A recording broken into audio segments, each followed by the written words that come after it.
Aka-ukalar yaxshimisizlar, biznikilar?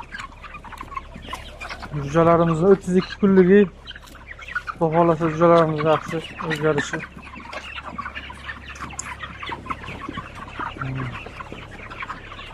Kim qanaqa sharoitda boqadi yozinglar.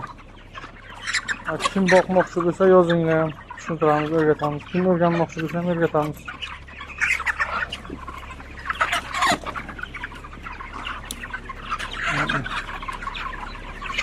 Mashnaqa bo'ladi jo'jalar.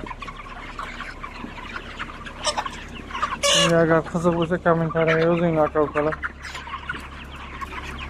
Jo'jalarimiz 32 kunlik. Xolasa yaxshi. Nasibinasi yaxshi.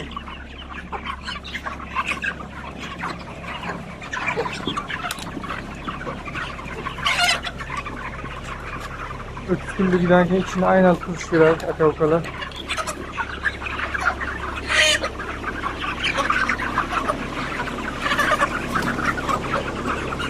Besh kunlikdan keyin chappa bo'lish ehtimoli juda kuchli. Og'irlashib boraveradi-da, bular katta bo'lgan sari. Chappa bo'lsa turolmaydi. Tez aylantirib kerak, chappa bo'lganlarni tiklab qo'yish kerak. Miyasiga tez qon quyiladi aka-ukalar, o'lib qoladi.